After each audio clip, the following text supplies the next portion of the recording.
Hola, bienvenidas y bienvenidos a esta nueva clase del curso de minería de datos. Hoy vamos a comentar o a estudiar la última temática relacionada con este curso, que tiene que ver precisamente con el uso de la minería de datos para analizar datos geoespaciales.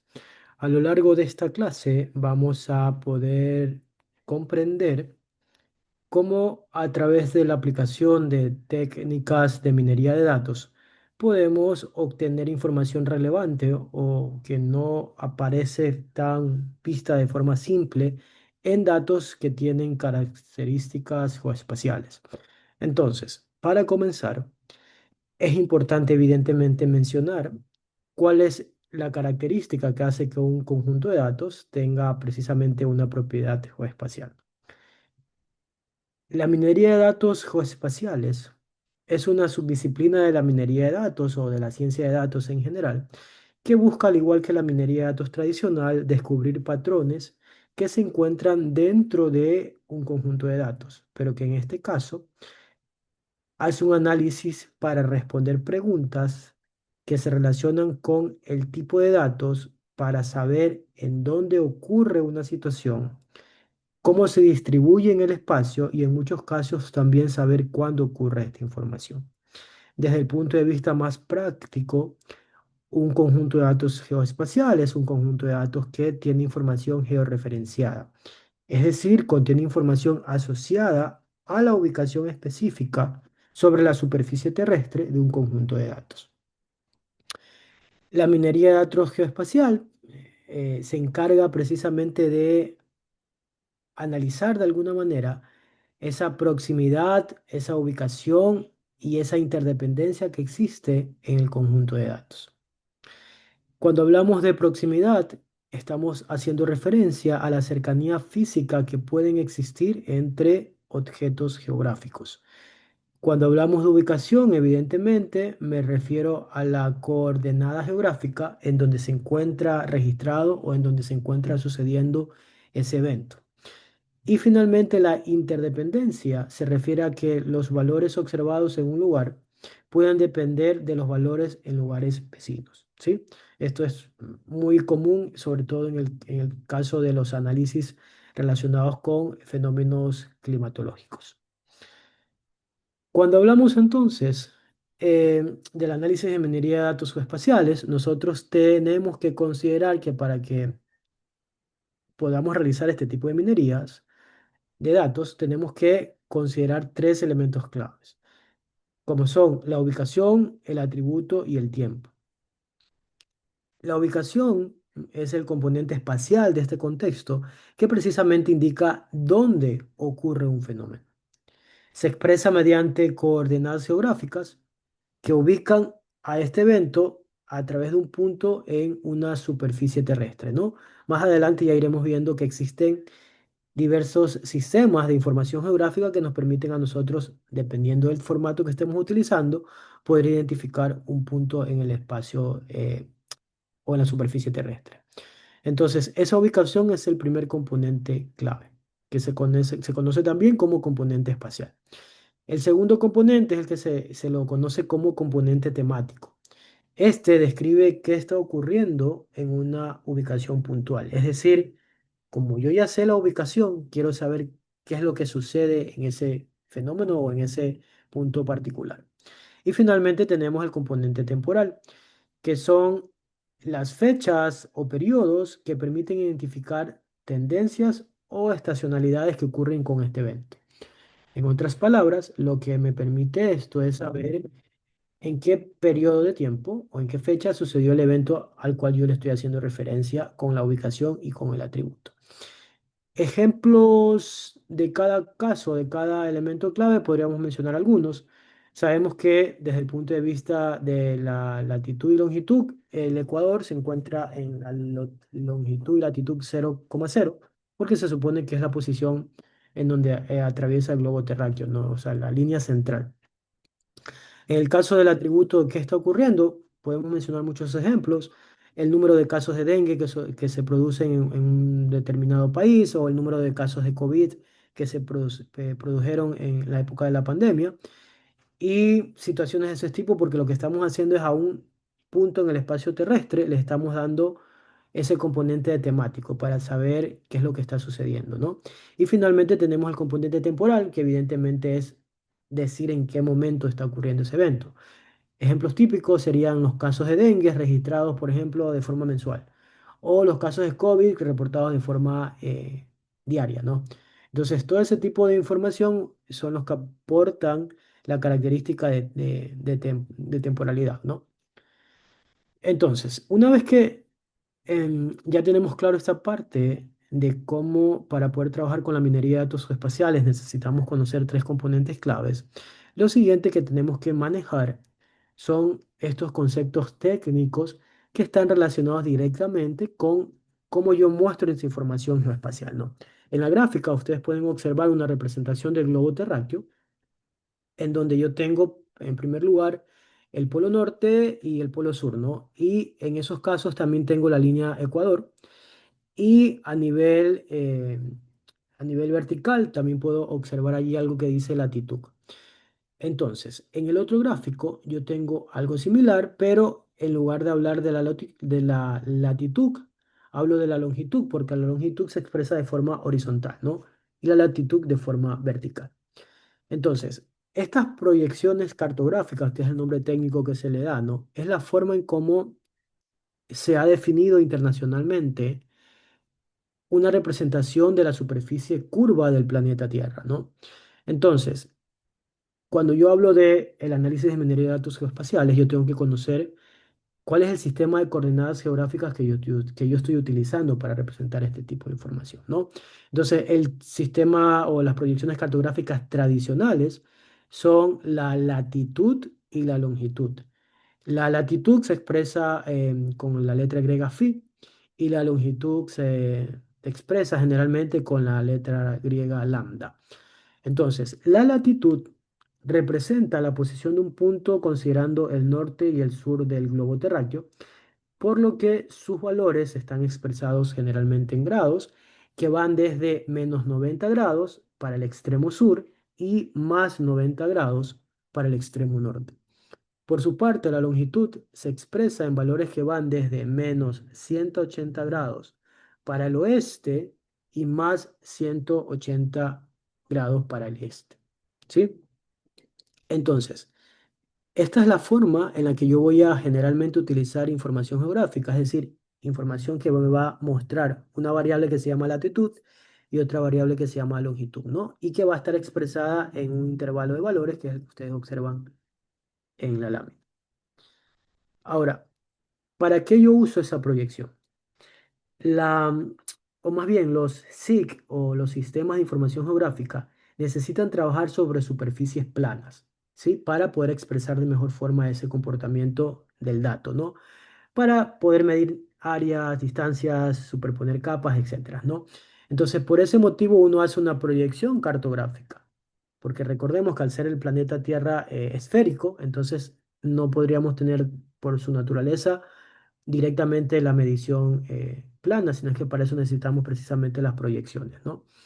Entonces, si hablamos, por ejemplo, de la latitud menos 1,2541 y longitud menos 0,786225, estamos haciendo referencia a un punto específico de, que está representando un punto específico del planeta Tierra, ¿no? Pero en términos generales es básicamente una forma de representar un punto en el plano o en la superficie terrestre, ¿no? Estas proyecciones cartográficas se expresan en diferentes sistemas. El sistema más común es el sistema WGS84, que es el sistema geodésico de referencia global utilizado por el GPS, que es decir, por los sistemas que nosotros habitualmente utilizamos en nuestros dispositivos móviles. Y de hecho, en la mayoría de las plataformas de mapas que ustedes pueden encontrar en Internet, el caso más común, más conocido por todos nosotros, es precisamente Google Maps. Entonces, otra forma, de alguna manera, de dividir o de representar estas proyecciones cartográficas es a través del sistema UTM o el sistema Universal Transfer Mercator, que básicamente es otra forma de representar esta información. Generalmente nosotros trabajaremos en este curso con la proyección cartográfica tradicional, que es el WGS84, ¿no? Que expresa latitud y longitud en este intervalo de valores. Ahora, ejemplos de cómo se vería eso numéricamente, ustedes lo ven acá, el sistema que vamos a utilizar nosotros es el WGS84, que tiene la representación de latitud y longitud, y tenemos el ejemplo del sistema UTM, que representa en zonas, en el easting y el northing, ¿no? Es una forma diferente de expresarlo, ¿no? En general, cada uno tiene su particularidad, pero nosotros vamos a dedicarnos precisamente a trabajar con el, el caso del WGS84, ¿no? Luego de esto, también nosotros tenemos que conocer que cuando representamos información a través geoespacial, no necesariamente representamos un punto. Tenemos también varias maneras de representar estas topologías, es decir, representar una información geoespacial a través de formas geográficas, perdón, de formas geométricas. Entonces, em, estas formas geométricas también están basadas en un concepto que se llama topología, es decir, a la relación cualitativa que existe entre objetos que yo voy a representar. Las topologías clásicas son la vecindad, la conectividad y la adyacencia. Evidentemente, la vecindad, que es quizás la más sencilla, es cuando dos objetos geográficos o geoespaciales son vecinos, están cercanos, ¿no? Ejemplos, dos barrios cercanos, separados por un río, o dos casas que están separadas por una cerca, etcétera, ¿no? Luego tenemos la topología de conectividad, cuando dos objetos están conectados. ¿Qué podríamos dar como ejemplo? Una intersección que conecta dos calles o un puente que conecta dos ciudades. Eso es un ejemplo de conectividad. Y finalmente el concepto de adyacencia, que hace referencia cuando dos objetos comparten una frontera común. Por ejemplo, provincias colindantes, países vecinos o colindantes, etcétera, etcétera, ¿no? Todas estas son formas o topologías espaciales que yo puedo considerar cuando estoy haciendo análisis principalmente más avanzados, ¿no? Luego de esto también tenemos los tipos de geometrías, que era lo que les estaba mencionando, ¿no? Generalmente yo trabajo en el tema geoespacial se trabaja generalmente con geometrías que son puntos, líneas, polígonos y raster, ¿no? Cada uno, evidentemente, tiene un objetivo para el cual utilizar, ¿no? En el caso de los puntos, generalmente yo lo utilizo para representar objetos como parques, hospitales, etcétera, ¿no?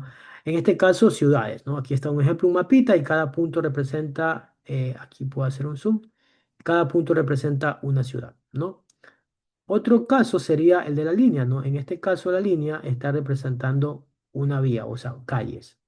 Esta es la forma como representa geoespacialmente una carretera a través de líneas, ¿no? Y esto ustedes seguramente lo han visto en sus dispositivos móviles cuando están trabajando de pronto con están haciendo alguna búsqueda, están viendo algún mapa de algún evento que quieran asistir o están manejando su carro, entonces van a poder observar que se representa de esta manera, ¿no? Las calles generalmente por líneas. Luego tenemos los polígonos, que los polígonos sirven para representar generalmente en forma poligonal, obviamente, pero información que puede tener también la inclusión de colores. Y esos colores van a representar mayor cantidad o menor cantidad del fenómeno que yo estoy modelando. Si, por ejemplo, yo represento aquí, en este caso, por polígonos, ciudades y los colores representan la intensidad de alguna situación, entonces yo estoy diciendo que ese polígono es un polígono que me está representando un fenómeno puntual. Este tipo de mapas se volvió muy común cuando se estaba padeciendo el tema de la pandemia causada por el SARS-CoV-2, que fue el COVID-19. Entonces, en ese caso, los colores generalmente representaban la cantidad de casos de infección por este virus que se estaban produciendo en una determinada ciudad. Entonces, eso es más o menos lo que puede representar los polígonos, ¿no? Los polígonos, ¿no? Y luego tendríamos el caso de los raster. Los raster son una forma un poco más avanzada de representar la información, porque lo que hace prácticamente es definir una especie de colores, pero a nivel de todo el mapa, ¿no? Y cada color en este caso va a tener un significado, ¿no? En este ejemplo, el azul significa agua, el café o las zonas muy pequeñas de café que se ven allá significa zona agrícola, etcétera, ¿no? Es una forma que se utiliza para representar información, principalmente desde el punto de vista del suelo, ¿no? Esto lo utilizan mucho los ingenieros o la gente que trabaja en agrícola o los geomáticos, ¿no? Entonces esas personas trabajan mucho con eso. Luego de esto tenemos ya el concepto per se de lo que es la minería de datos geoespacial. La minería de datos espacial tiene cuatro grandes formas de proceder. Comienzan con un análisis descriptivo espacial, que es básicamente lo que hacíamos en la minería de datos tradicional. Luego eso también tiene un análisis exploratorio espacial, que era similar a lo que hacíamos en el tema de la minería de datos tradicional. Y luego podemos generar modelado predictivo o análisis de clústeres espaciales, ¿no? Que de nuevo es técnicas que ya hemos visto nosotros a lo largo de este curso, unas predictivas y otras descriptivas, pero que básicamente tienen la misma idea de funcionamiento. Lo que cambia es la forma como se procede, porque van a tener un conjunto de datos diferentes, ¿no? En el caso de análisis descriptivo espacial, tenemos situaciones similares, tenemos que definir media, mediana y moda de los datos, y podríamos tener algo como esto que ustedes observan acá, ¿no? Información de un dataset que está georreferenciado, que contiene información sobre los casos de dengue en América Latina, ¿no? Ustedes tienen el enlace acá en el notebook que ustedes ven en las láminas.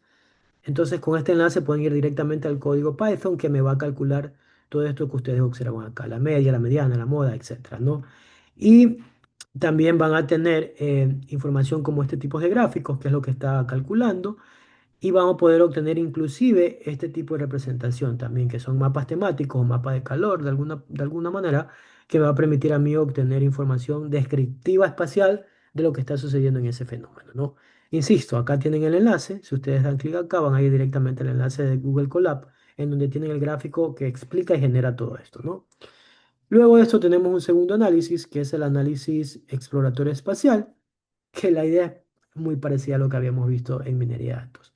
¿Qué vamos a hacer acá? Vamos a ver precisamente em, exploración espacial desde el punto de vista del agrupamiento que puede producirse en una determinada zona, los hotspots o los cold spots, que básicamente son una forma en donde yo identifico ciertos lugares en donde se están produciendo significativamente valores altos o significativamente valores bajos de algún fenómeno que yo estoy modelando. Y finalmente tenemos los outliers o los ruidos espaciales, ¿no? De nuevo acá. Yo tengo diversas formas de proceder que están principalmente basadas en algo que se conoce como el índice de Morán. Y este índice básicamente es una medida de agrupamiento para evaluar si los valores que se están dando en este contexto tienen a estar agrupados de forma cercana o no, ¿no? Hay una explicación en el código, ustedes pueden ir allá y observarla, pero en este código van a obtener algo como esto, ¿no? Van a poder obtener la identificación de los hotspots, perdón, de los hotspots y de los cold spots, que en el caso de los primeros muestra las zonas donde se agrupan valores de incidencia similares de una determinada situación, ¿no?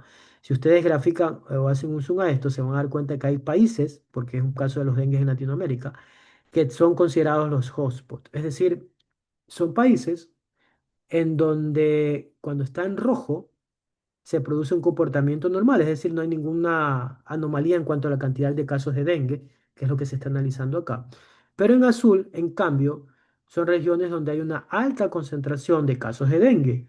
Entonces, en este caso, nuestro proceso de análisis exploratorio espacial determinó que los países en estudio, únicamente Ecuador y Brasil, presentan los hotspots, es decir, situaciones en donde hay una alta incidencia de valores, que en este caso los valores representan los casos de dengue confirmados para estos dos países, ¿no? Luego tenemos el otro caso, que es la identificación de los outliers, que son los valores ruidosos. Y si se dan cuenta acá, pareciera que no existen valores ruidosos y que todos están dentro de los rangos esperados, ¿no? Yo no voy a entrar mucho en detalle de cómo se calcula esto porque realmente no es el fin de este tema. Este tema únicamente es que tengan una referencia general de lo que se puede hacer con minería de datos para áreas como la parte geoespacial, ¿no? Entonces acá está la definición de qué es un hotspot y de qué es un cold spot. Y con eso ya tendríamos una idea mucho más clara, ¿no? De igual modo tenemos el notebook que me va a permitir generar estos gráficos que ustedes ven acá. Luego de esto tenemos también la identificación de los outliers y por qué son considerados outliers, tanto altos como bajos. Se da una explicación acá y esa explicación se profundiza también en el código fuente del notebook que tienen aquí en esta parte. Y luego de esto yo ya podría pasar a las técnicas un poquito más avanzadas que están directamente relacionadas con el análisis en este caso análisis de clústeres espaciales, ¿no? Es decir, un proceso de agrupamiento que me va a permitir a mí determinar si los puntos geográficos que yo estoy analizando representan un comportamiento aleatorio o forman parte de agrupaciones que tienen un conocimiento o un patrón que es estadísticamente significativo. Dicho de forma sencilla, identifica clústeres espaciales, que son ubicaciones cercanas donde ocurren eventos similares con mayor frecuencia de lo esperado. Esto es muy sencillo de explicar. Por ejemplo, yo quiero encontrar un clúster espacial que mida la cantidad de asaltos que se producen en una zona determinada de Puerto Viejo, Ecuador. Si yo hago eso con este análisis espacial, yo lo que voy a poder determinar es en cada zona geográfica de Puerto Viejo, Ecuador, en donde existen esos clústeres espaciales que denotan que efectivamente en ese sector se dan muchos asaltos. Porque pueden existir zonas en donde se produzcan asaltos, pero son asaltos esporádicos, es decir, no hay un comportamiento, no hay una agrupación estadística significativa de ese tipo de delitos. Esto de acá también tiene que ver mucho con qué es lo que yo voy a identificar en esos clústeres, ¿no? Y acá esto se conoce como el clúster caliente, el clúster frío o el outlier espacial. Cada uno de estos tiene su propia definición y su propio ejemplo, ¿no? Si profundizamos un poquito más en cuáles técnicas de agrupamiento podríamos utilizar, la más común de todas es el algoritmo DEVESCAN, que es un algoritmo que se basa precisamente en agrupar datos espaciales basados en densidades, ¿no? Acá está la explicación de cómo funciona el DBSCAN, paso a paso, ¿no? Paso uno, definir los parámetros. Paso 2, realizar la clasificación de los puntos. Paso 3, formar los clústeres y hasta llegar finalmente a el agrupamiento espacial, ¿no?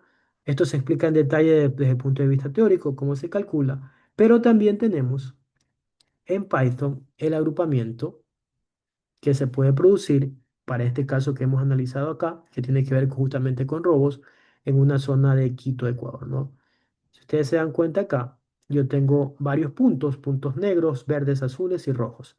Todos esos puntos están representando zonas en donde se producen asaltos, pero únicamente se logró determinar tres grupos o tres clusters que son espaciales, en donde se ve que existe un comportamiento que no es normal, es decir, un comportamiento que indica que en esa zona puntual se producen más asaltos que lo que sucede en la mayoría de la ciudad. Por eso hay tres grupos que serían las tres zonas en donde más se pueden producir este tipo de asaltos. Y tenemos el caso de los puntos negros que estarían haciendo referencia a casos que no lograron ser identificados como zonas que efectivamente impliquen un peligro desde el punto de vista de asalto y por lo tanto no se consideran clústeres espaciales para este análisis, ¿no?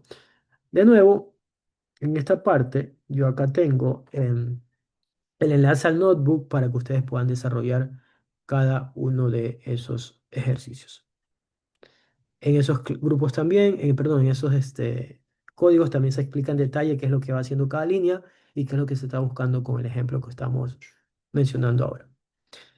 Luego de esto, también podemos pasar a el uso del el modelado predictivo, pero desde el punto de vista espacial. ¿Y qué es lo que lo hace diferente? Realmente tenemos el concepto similar, tenemos variables dependientes, que son las que están acá, y también tenemos el tema de la ubicación. ¿Qué es lo que cambia? Que en el agrupamiento del modelado predictivo clásico, yo tengo variables dependientes, ignoro todas las características que están acá, pero principalmente yo tengo variables dependientes. Y estas variables dependientes, ¿qué es lo que van a hacer? Utilizar datos típicos, diferentes variables, generalmente numéricos. Pero en el caso del modelado predictivo, yo a esas variables le aumento de forma obligatoria la ubicación. Para yo decir que estoy haciendo análisis de datos geoespaciales, yo sí o sí tengo que tener un conjunto de datos que me muestre para cada registro su ubicación, generalmente expresada como latitud o longitud. Como ya ustedes vieron, depende mucho del sistema de coordenadas, ¿no? Pero generalmente es latitud o longitud. Pero más allá del sistema de coordenadas, siempre, para yo decir que voy a hacer análisis predictivo espacial, tengo que tener dentro de los datos la ubicación. de esos elementos. Entonces, para el caso del modelado, es importante mencionar, el modelado de regresión espacial, es importante mencionar que a pesar de que se utilizan modelos de regresión espacial, estos modelos de regresión están basados en las regresiones tradicionales, principalmente la lineal, pero con diversas modificaciones para que sean adaptadas para el concepto de datos geoespaciales. ¿Qué es lo que se destaca? Se destaca el modelado SAR y el modelado SEN. El primero es modelo autorregresivo espacial y el segundo es modelo espacial basado en error. Entonces, en ambos casos, yo tengo que tener sí o sí esta información para poder procesar y trabajar con ellos. Otro caso también es el uso de modelos predictivos basados en árboles de decisión, que también siguen un comportamiento similar a la minería de datos clásica, pero ya saben, considerando siempre la latitud y la longitud como variables predictoras. Entonces, hay incluso una técnica mucho más avanzada que son las redes neuronales geoespaciales, que de por sí ya las redes neuronales son un poco más complejas, pero si a esto le agregamos todavía, además le agregamos la característica geoespacial, se vuelven mucho más complejas. Por eso existen las redes neuronales basadas en grafos y estas redes con embedding de coordenadas, que son otras técnicas que se utilizan también para realizar el modelado predictivo en el contexto de datos subespaciales, ¿no? Esto finalmente lo podemos ver en una aplicación que se ha diseñado utilizando Python en este notebook, que en este ejemplo lo que estamos haciendo es simular varios cantones de Manabí, Ecuador, y estos datos van a incluir latitud y longitud y la densidad poblacional, ¿no? Y lo que se busca acá es predecir el número estimado de robos que se van a producir en cada una de estas zonas, utilizando para ello un modelo predictivo basado en árboles de decisión.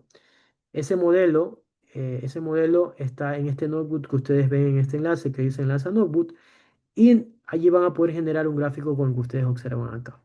Tengo cada una de esas zonas y tengo la predicción que se está dando para ese lugar, ¿no? Por ejemplo, en el caso de Puerto Viejo, tengo una determinada zona, ¿no? ¿Y cuál es la distancia que está a policía? Número de robo. Bueno, esas son las variables que me permiten a mí predecir el comportamiento. Pero si se dan cuenta, acá está, en esta última parte, en la última variable, nosotros podemos observar que está la predicción de robos, ¿no? Es decir, cuántos robos se van a producir de acuerdo a una estimación de este modelo en una determinada zona geográfica. ¿Ok? Entonces, con esto, nosotros lo que estamos de alguna manera es dando una idea o una pauta general de qué es lo que yo puedo hacer cuando estoy realizando minería de datos para el contexto geoespacial. Yo les recomiendo a quienes están siguiendo este curso que por favor ingresen a cada uno de esos enlaces, porque en esos enlaces ustedes van a ir generando estos códigos para poder producir precisamente estos resultados que yo les estoy mostrando acá. La minería de datos es una área del conocimiento muy interesante de aplicar en diversos contextos. En este curso, bueno, efectivamente solo se ha diseñado una clase para dar un contexto general de cómo yo podría aplicar minería de datos. Ya en la clase anterior lo hicimos para el proceso de analizar datos textuales, pero ahora lo hicimos para el contexto de analizar datos geoespaciales. Y eso sería todo lo que corresponde a esta clase. Yo les agradezco mucho y si tienen alguna duda, tienen algún comentario, ya saben cuáles son los medios, pueden generar alguna consulta directamente en la opción de mensajes en este video, ¿no? Eso sería todo. Que tengan una excelente jornada. Pasen bien. Chao.